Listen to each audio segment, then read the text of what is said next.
नमस्कार, आप सभी का स्वागत है मेरे यूट्यूब चैनल में। आज हम आप लोग को पढ़ाने जा रहे हैं मध्यकालीन भारत। मध्यकालीन भारत का स्टार्टिंग भाग है ये, क्योंकि मध्यकालीन भारत का एक वीडियो जो हम मध्यकालीन भारत कैसे पढ़ना है उसके बारे में बताएं, और सेकंड वीडियो जो था इससे पहले वाला मध्यकालीन भारत इतिहास को जानने का तरीका, मध्यकालीन भारत को हम किस प्रकार जान सकते हैं, मध्यकालीन भारत को जानने के क्या क्या स्रोत हैं, उसमें हम साहित्य की बात किए। दो प्रकार के साहित्य, एगो संतलत कालीन साहित्य और एक मुगल कालीन साहित्य।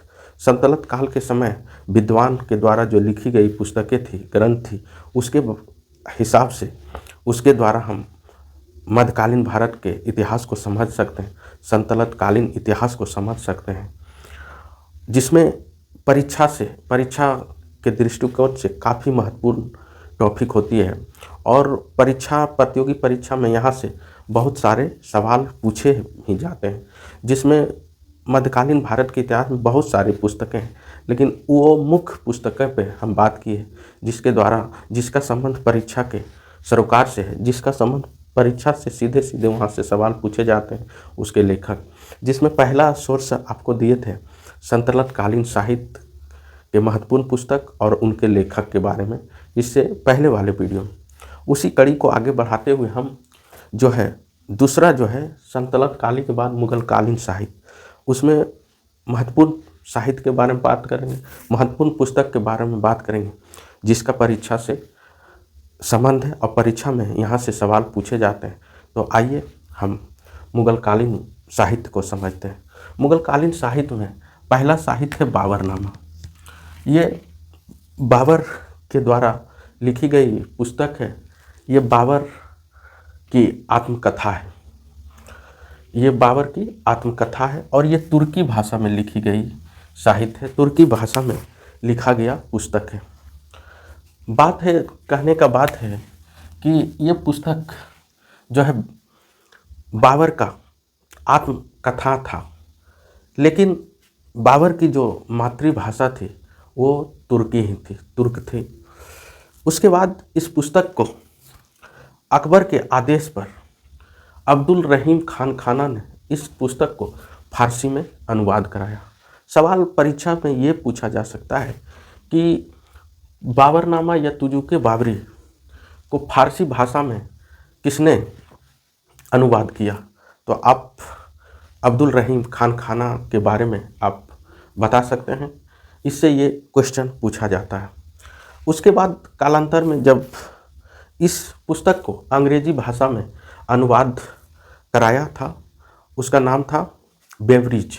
बेवरिज ने इसे अंग्रेजी भाषा में ट्रांसलेट किया था। तो पूछा जाएगा कि अंग्रेजी भाषा में इसका अनुवाद कौन कराया था, तो बेवरिज होगा। तो आपका पहला साहित्य, इससे आपको भारत के विस्तृत जानकारी के बारे में पता चलेगा और स्टार्टिंग जो मुगल वंश का था उसके बारे में पता चलता है। अब अगला हम पुस्तक की बात करें तो ये है हुमायूं नामा। ये बहुत बार परीक्षा में पूछता है, अभी भी पूछता है। ये पुस्तक दो भागों में था। इस पुस्तक के लेखक थे, हुमायूं की पुत्री थी ये, जिनका नाम था गुलबदन बेगम। इस पुस्तक के लेखक थे गुलबदन बेगम। हुमायूं ने, बाबर की ये पुत्री थी गुलबदन बेगम।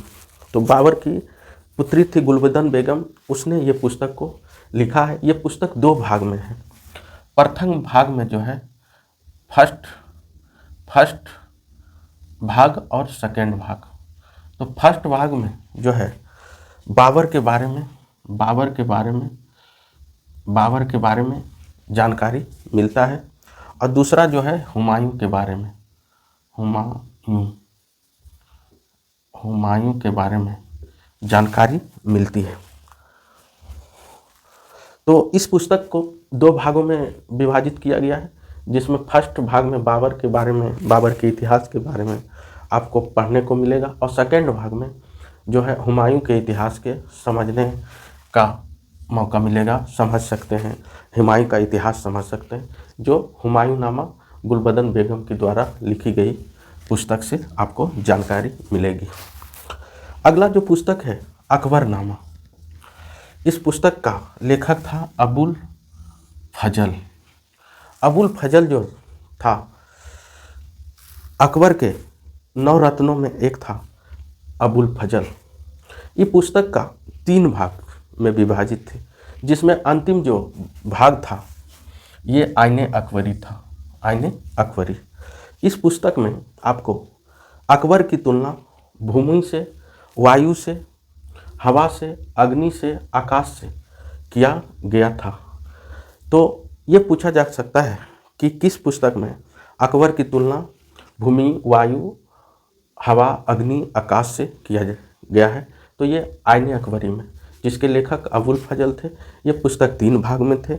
ये भी पूछा सकता है, जिसमें मुख्य भाग, अंतिम भाग जो तीसरा भाग था आईने अकबरी, इसमें या अंतिम भाग में इसमें अकबर की तुलना भूमि, वायु, हवा, अग्नि से, आकाश से किया गया। अगला जो पुस्तक था मुंतख उल तवारिक, जिसको लिखा है बदायूनी ने। ऐसे बदायूनी का जो है पूरा नाम अब्दुल कादिर था। अब्दुल कादिर बदायूनी इसका फुल नाम था।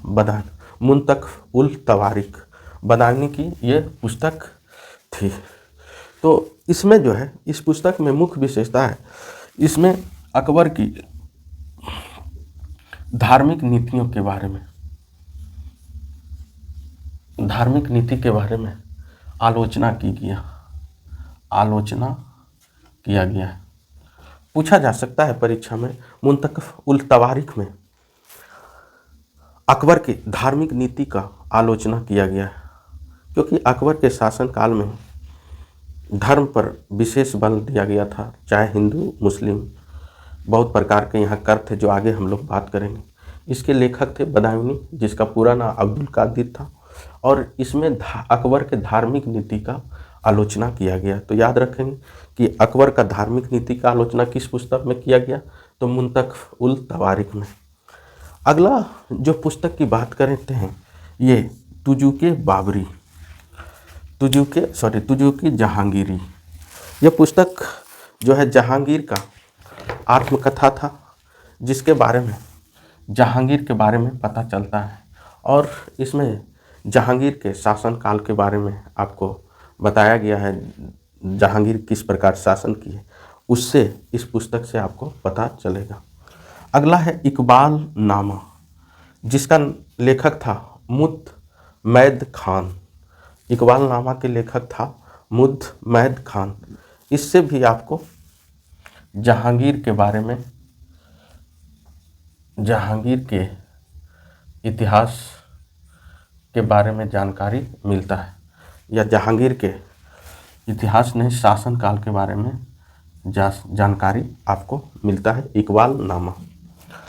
अगला जो पुस्तक था बादशाह नामा, जिसके लेखक थे अब्दुल हमीद लाहौरी। इस पुस्तक के द्वारा शाहजहां का शासनकाल का पता चलता है कि शाहजहां किस प्रकार शासन किया।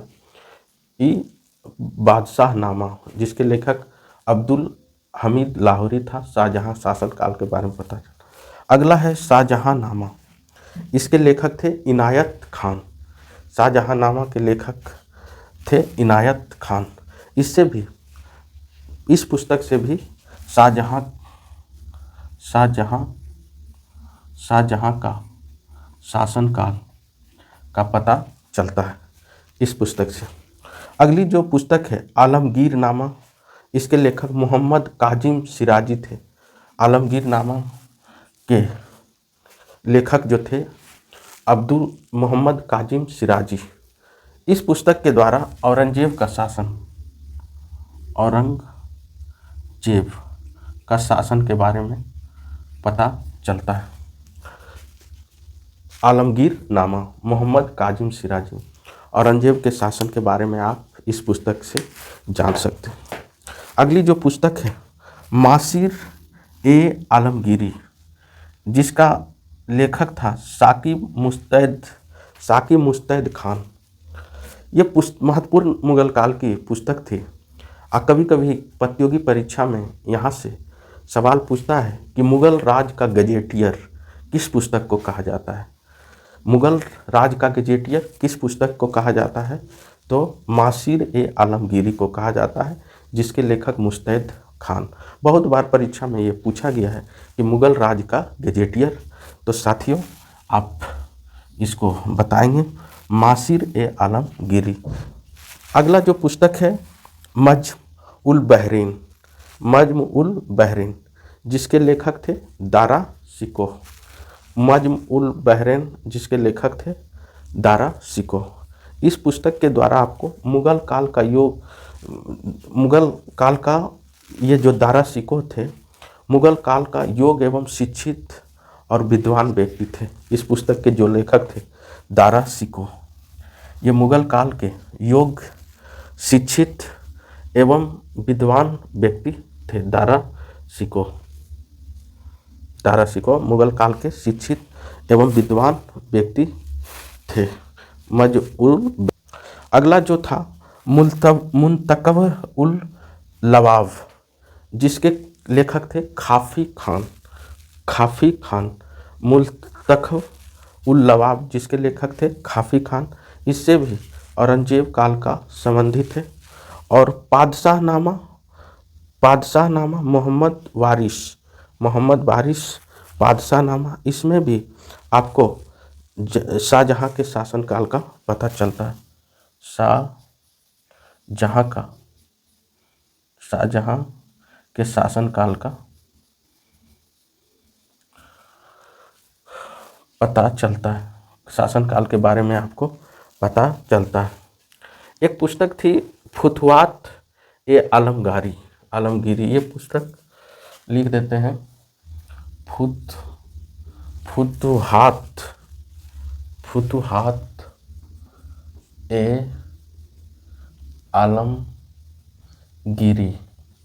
फुतवात-ए-आलमगीरी।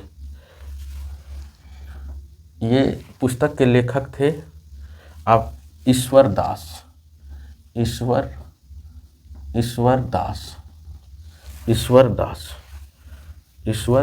थे। इस पुस्तक के लेखक थे ईश्वर दास। इस पुस्तक से औरंगजेब के शासनकाल का पता चलता है। साथियों, फुतवात-ए-आलमगीरी जिसके लेखक थे ईश्वर दास, औरंगजेब के शासनकाल का पता चलता है। ये आपको क्वेश्चन 69वीं बीपीएससी में पूछा गया था। फुतवात-ए-आलमगीरी, ईश्वर दास, औरंगजेब का शासन के बारे में पता चलता है। ये वो मुख्य पुस्तक है साथियों, जिसके बारे में आप पढ़ के समझ सकते हैं, स्क्रीनशॉट ले सकते हैं। और यहाँ से 1-2 सवाल पूछा जाता है। एक सवाल भी यहाँ से आता है मध्यकालीन भारत में। तो आपके लिए ये वीडियो आपके लाइफ के लिए अच्छा हो सकता है। आप पढ़िए और समझिए। Thank you so much, all the best.